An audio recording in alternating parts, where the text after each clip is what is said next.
Hi everyone! I hope you all are doing good and in great energy to start your learnings of the day.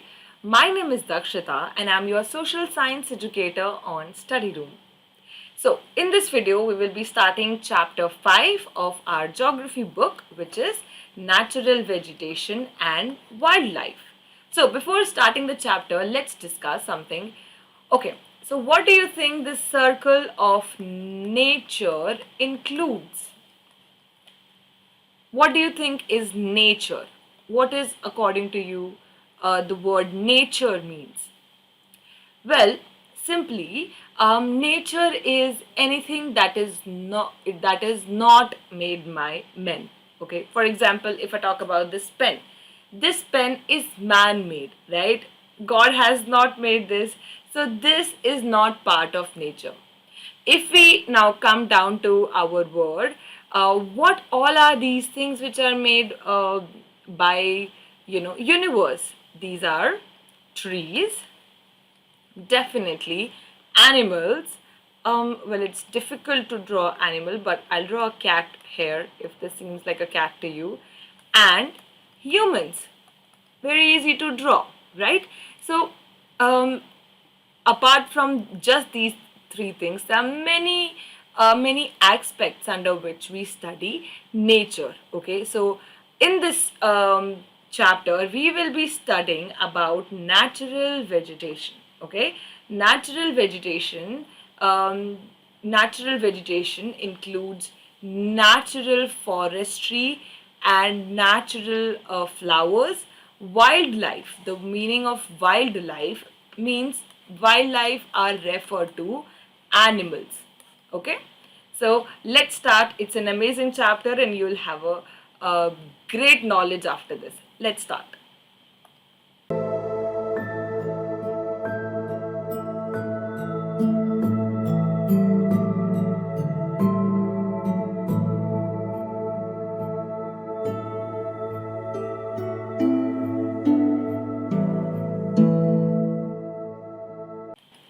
So before starting to the topics of our chapter, these are two words that we will constantly use in our upcoming slides. So you have to understand these words.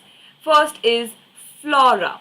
Okay, we call this word as flora, and second is fauna. So what is the meaning of flora and fauna? Flora giving reference to flower. Okay, well, it does give reference to me, so flora, right? So it's a flower. So whenever there is this term flora, which means this will means that we are talking about vegetation of flowers or plants. Okay, fauna has a in it and flora has l in it. So a refers to a for animals, right? So simply fauna means animals. Okay, so flora is flower and fauna is animals. Okay, so now I think everything will be sorted. First thing to understand is natural vegetation. Yes, this is a part of this. These two words are part of our heading too. Let's understand natural vegetation.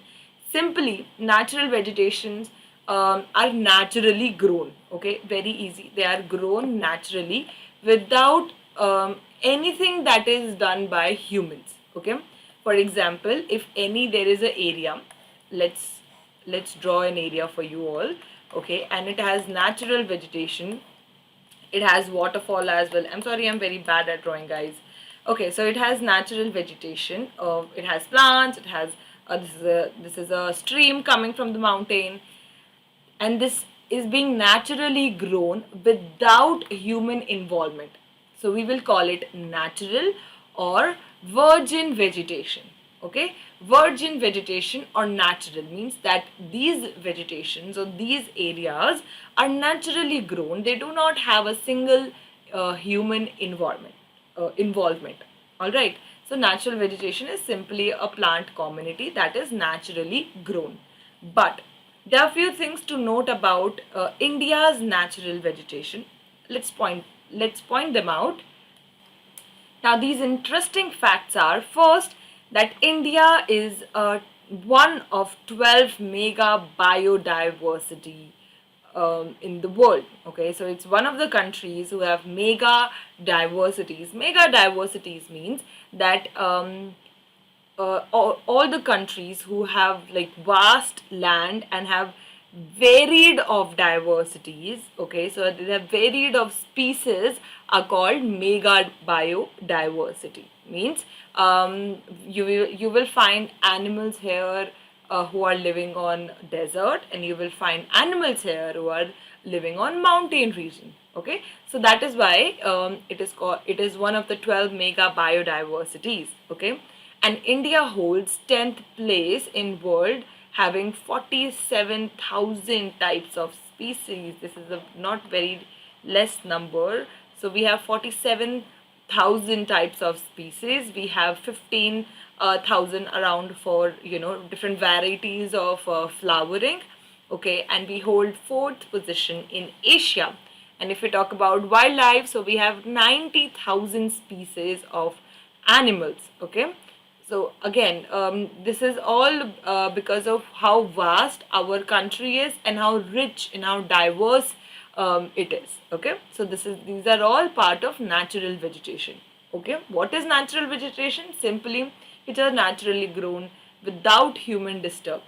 Okay, and which are naturally grown, which we call them as natural or virgin vegetation. Simple. Okay, let's move on. Next us, what are the factors that influence biodiversity?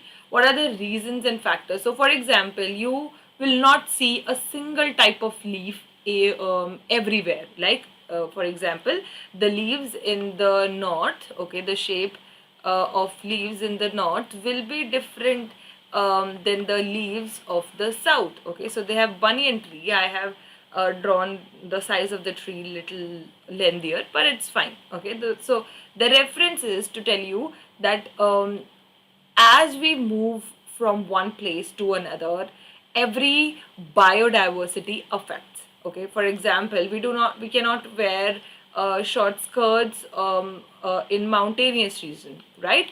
So clothing change, right? So it's the same way, it's the very same way that the diversity also changes. Okay, so what are the factors that influence biodiversity? Is there are two major factors. First is relief, means type what type of land or soil it is, and second is climate. Okay, so talking about relief, so we have relief is basically, you can easily understand relief by physical features. Okay, what is the relief? Is it mountainous? Is it desert? This is what we refer as relief in geography. So relief is basically the physical appearance of any landform. So relief includes two things: land and soil. Climate includes three things: temperature, photo period, and precipitation. We will in detail find out the reasons of all of them in the upcoming slides. Okay, and how do they influence biodiversity? Let's move on. Now next thing to we'll start with relief first. Okay, let's talk about in details. Now for you have to think by yourself that first thing, do you think that the same plants grow on mountains and plains? Do you think the kind of plants that are grown in mountains are the same type that are grown in plains? Obviously, no. For example, if I give you example of Uttarakhand, okay, so in the mountains of Uttarakhand, we call it cheed, a kind of leaf which is very very thin, that is grown there. But when we come, towards down, so the size of the leaf started getting little bigger. Okay, so what is the reason for it? Now, second thing, what you have to think is, can trees grow in sandy soil? Do you think trees are fit for growing for any type of soil? Yes or no? Let's find out. Now let's find out the reasons. So for the plants, okay, so for the land, this is what we are studying about, land. Okay, so for the land, if the land is fertile, okay, it will be fit for agriculture, right? Very, very obvious. If the land is fertile, it will be very fit for the cultivation. But what are we doing currently? We are converting these lands for agriculture use, okay? And these lands are very, very helpful for us. How they are helpful? It provide grassland and woodlands as well.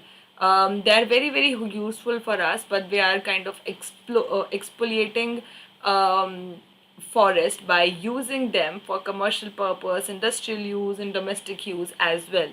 Okay, these not only just provide grasslands and woodlands, but also provide shelter to the wildlife. That is why it is very, very important, right? So what kind of tree and where it will grow depends upon land, if the land is fertile or not fertile.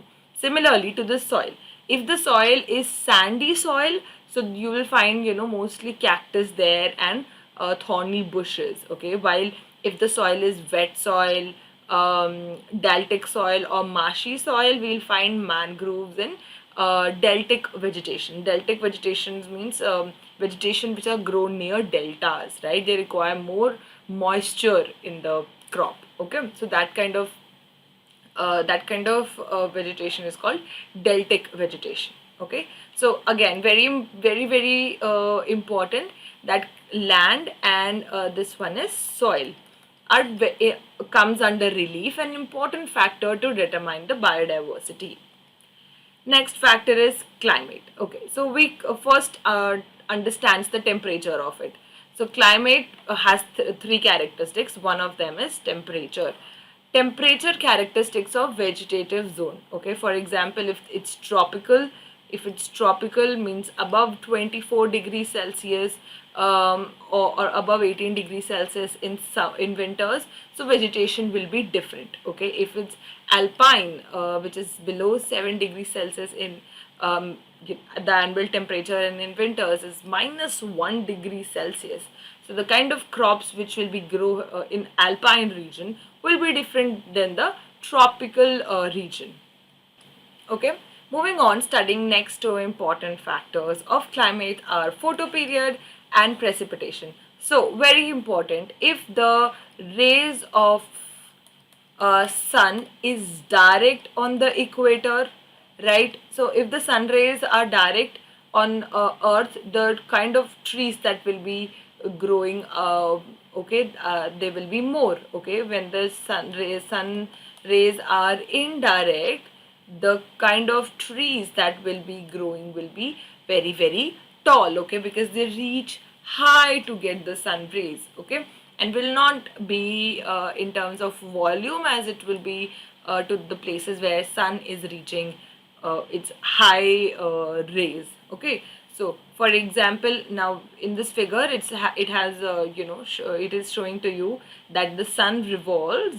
That is why the shape sun rays and also changes, okay. So that is why we see some changes in the tropical region as well, okay. So for example, there comes a time in Antarctic areas where there is little vegetation possible because there is little sun who comes due to the revolvement of earth. So this is what we call as photoperiod. Photoperiod means depending upon the sunlight, okay, sun rays for growth of biodiversity. Second is precipitation. So if we talk about India, we have southwest, sorry, so we have southwest advancing monsoon, right? um, Although in India, the entire India faces at some point of time monsoon.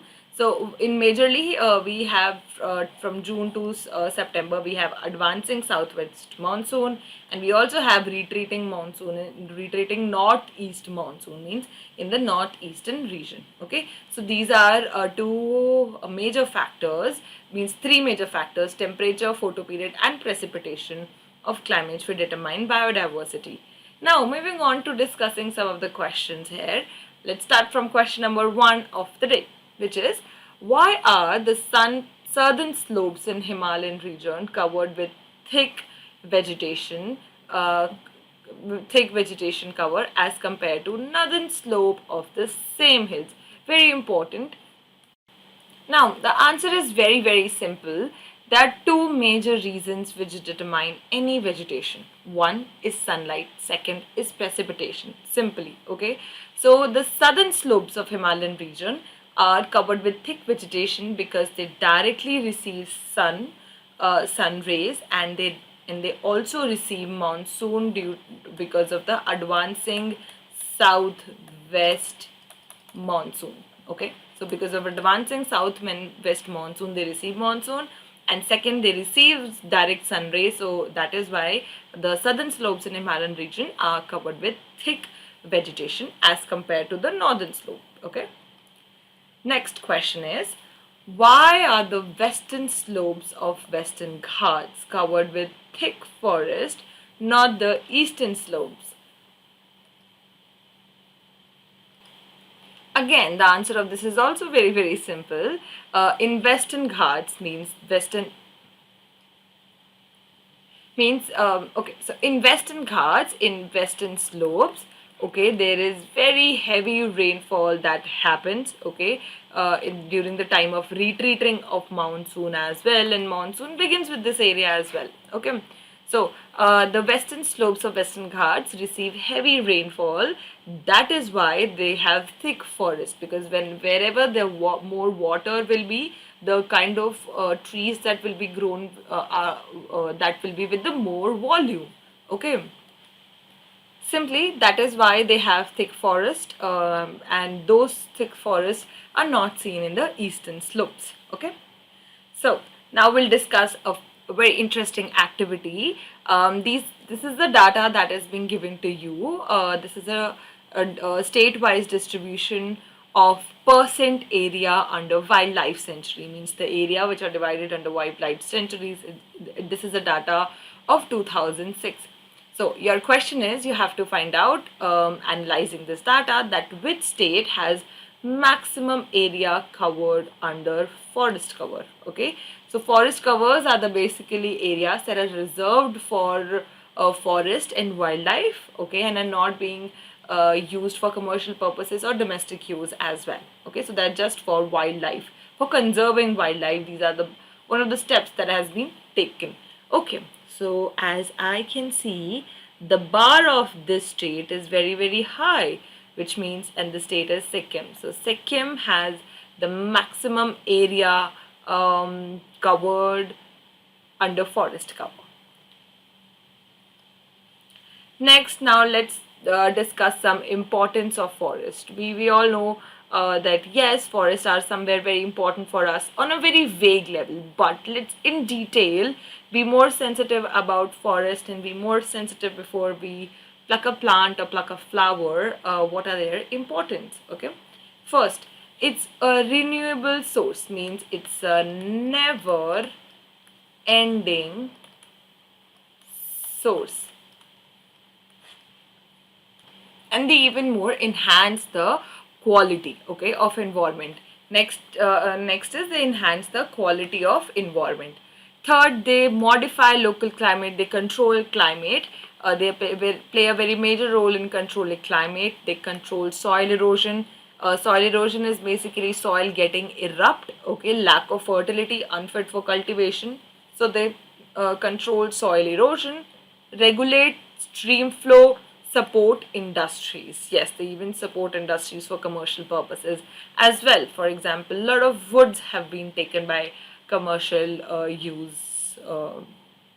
Okay, so that is why it also support industries. It controls wind force and temperature and cause rainfall. Yes, we all know that forests are the main reason for a rainfall. So wherever there is forest, there will be rainfall, and wherever there will be rainfalls for fall, there has to be forest. So it's a vice versa process. So we have to balance it out. Next is source of humus to the soil. It gives humus to the soil, means kind of a moisture that it gives to soil, and it's a home and shelter for wildlife. Very important. It helps us in preserving the wildlife, because we all know that forests are home for many birds and other creatures. So that's it in this video. I will continue the chapter discussing types of vegetation in the next video. Stay tuned.